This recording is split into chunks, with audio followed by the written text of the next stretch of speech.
Hi, time for another story. This is a really, really special book to me. I have recently found out that in somewhere between 1600 and 1640, I have a grandpa on my daddy's side that had come over from London, England to America on a ship. And he was born in England, but he got married in America and had children in America. And they lived on the Plymouth area. And so I'm very excited to find a book about some children that did that same voyage as my great grandfather did. So let's go with this story. 3 young Pilgrims.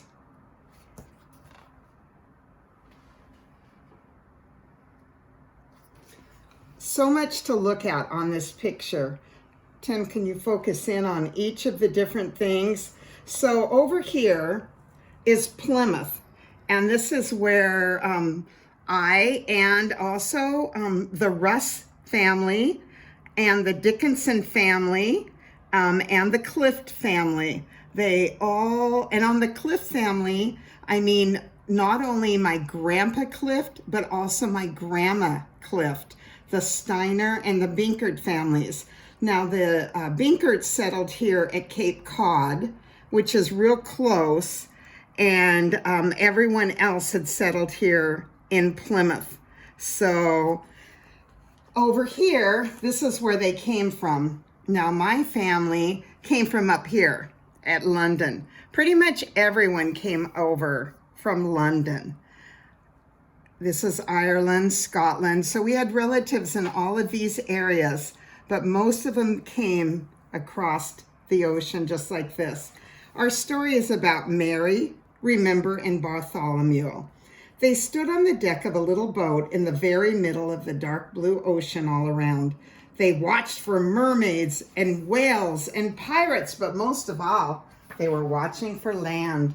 Down below their feet were the dark, bad-smelling rooms for the people and their bundles.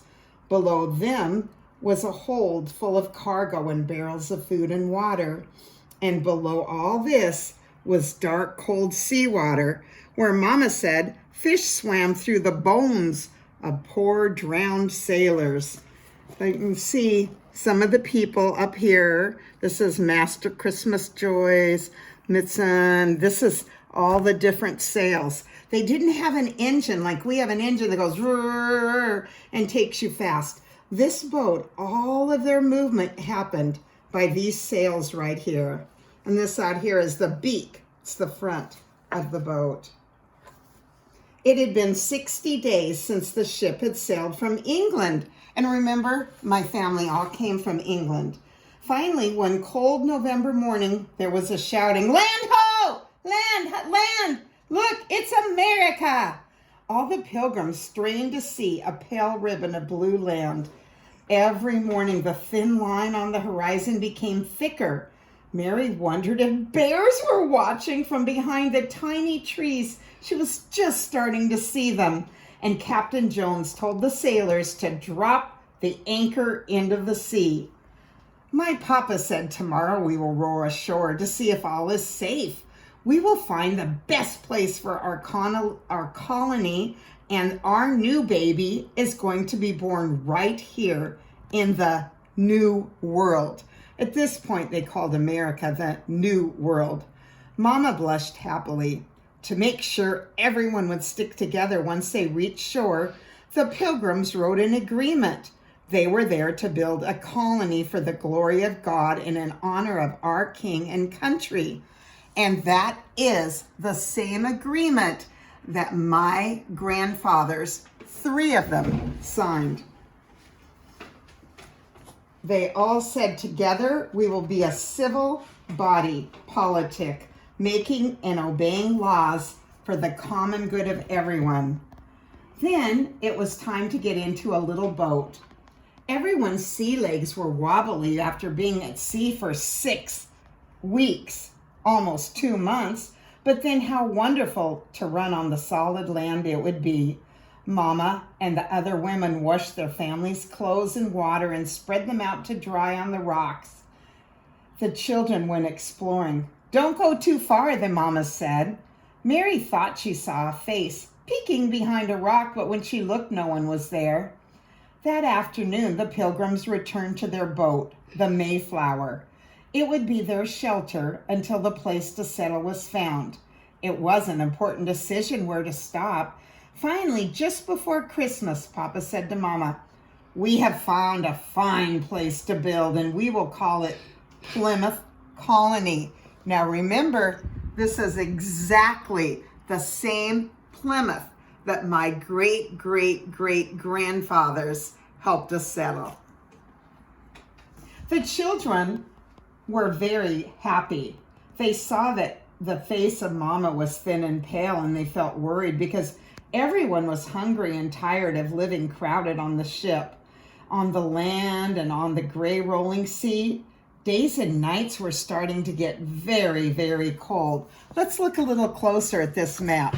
In 1602, an explorer named Bartholomew Grosnold named Cape Cod after the fish that he caught.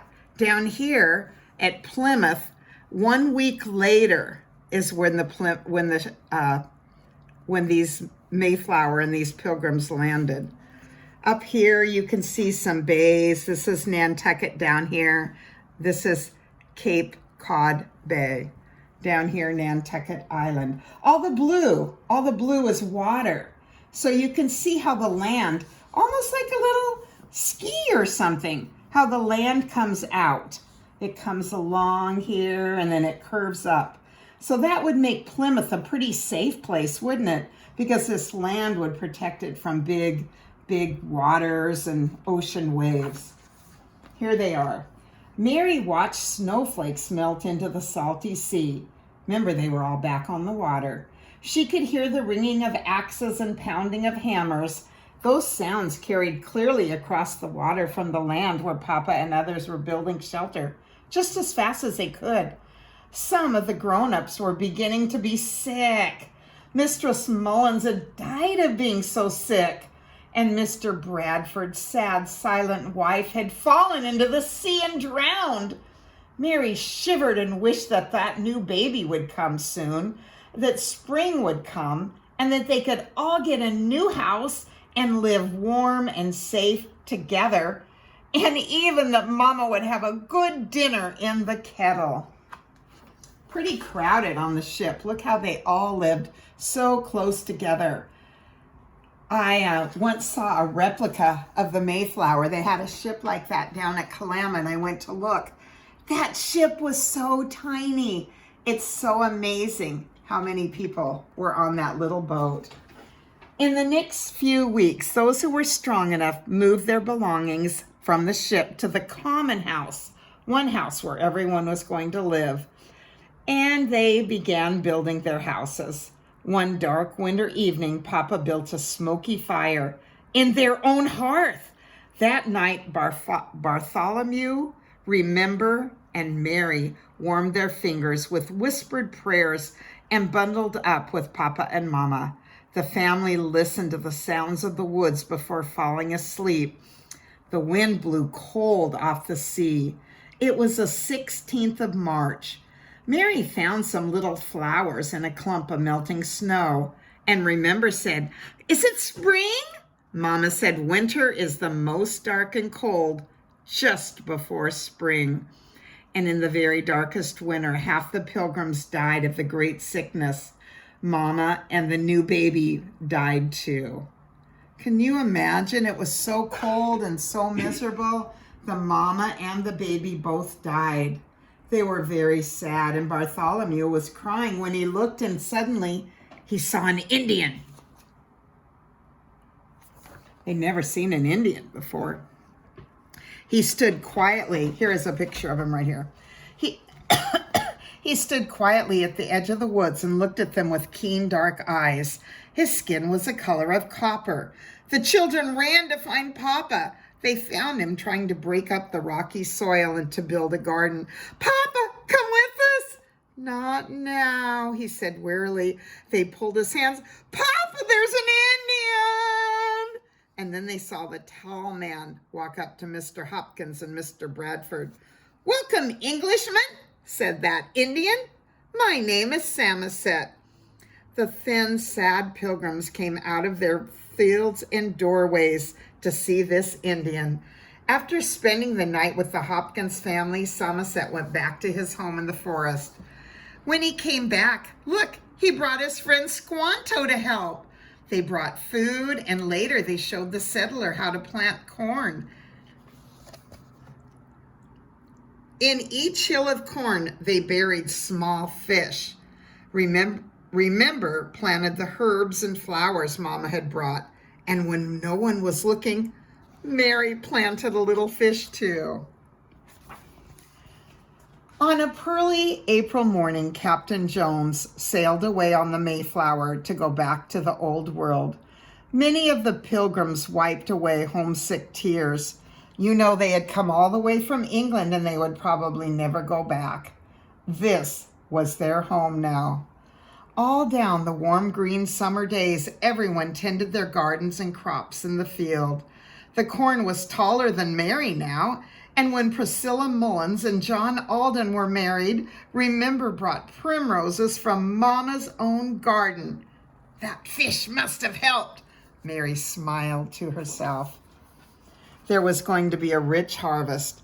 Well into the cool blue evenings, the pilgrims worked, gathering squash, peas, beans, barley, and corn. Herbs for medicines and seasonings were tied into sweet-smelling bunches. After the Sabbath prayers and hymn singing, Governor Bradford stood before the congregation.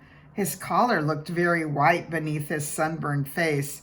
"Let's invite our Indian brothers to feast with us and offer prayers of thanksgiving to our Maker for this bountiful harvest." Oh, what a fine thing to do. Nobody had forgotten how it felt. It wasn't that long since they were so tired and so hungry. For days, Plymouth was filled with the good smells of cooking. A company of men had been sent to the Indian village with the invitation to the feast. Massasoit, the great leader Samoset, Squanto, and 90 other men came from the shadowy woods wearing feathers in their black hair. This feasting went on for 3 days. As the deer brought by the Indians were roasted and food was set out on long tables, the men challenged each other to see who was strongest and who could run the fastest. Look at them go. Look at how the Indians got along with the Pilgrims. And just think, my great-great-grandfathers were here at this very celebration. Amazing. Late at night, Papa and his children sat at the edge of the circle of firelight. There was singing, and far off they could see the harvest moon rising out of the ocean. The moon path of light might have led all the way back to the old homes in Holland and England. Mary sat in Papa's lap, eating a berry tart. Bartholomew asked, "Papa, are you happy we came to America?" Remember frowned at her brother. She didn't want Papa to be sad. Mary looked up into Papa's dark eyes, and after a time he said, "Your mother and I wanted to bring up our children where no king could tell us how to live and pray. We didn't know it would be this hard, but yes, I am happy. And what of you children? We've had a devilish hard time and we've had to be brave, but are you happy?" Papa's voice was very soft. Bartholomew watched the fire and the men who had begun to dance and said, "I think I will be, Papa." Remember squeezed Papa's rough fingers and smiled up at him. Mary wished just that her mama were there. Papa's eyes tightened around her. Feeling warm and safe, she whispered, "I wasn't happy." Papa's soft whiskers brushed her cheek. The 4 of them listened to the singing in the sea. Way past bedtime, away from the fire, the moon lighted the paths leading home.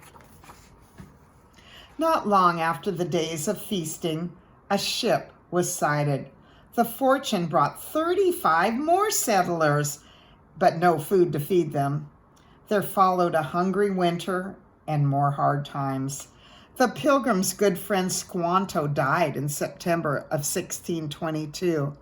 The next summer, a miraculous rain came just in time to save the harvest, and 2 more ships came from England, the Anne and the Little James. Many families were reunited. Deacon Fuller's wife and Elder Brewster's daughters were aboard. 2 years later, Fear Brewster became Papa's second wife. Slowly, the hungry years passed and the colony grew as the land became prosperous. The Pilgrims and their children moved to their own farms in newly created townships such as Rehoboth and Duxbury. When Bartholomew grew up, he went back to England. Remember, got married and moved to Salem, Massachusetts. Mary became the wife of Tom Cushman, who had come over on the Fortune. They had 8 children, and when Mary Allerton Cushman died in 1699, she was the last passenger of the Mayflower, and when she died.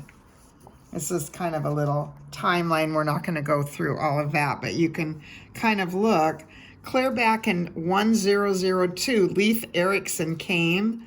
And then 1492, Christopher Columbus, John Cabot came, Cortez, and here in the 1600s. Now, see right here where it says Virginia Dare, born at Roanoke.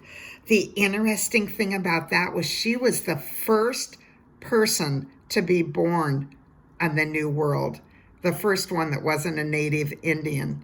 All of this, and it is so amazing to think about your relatives.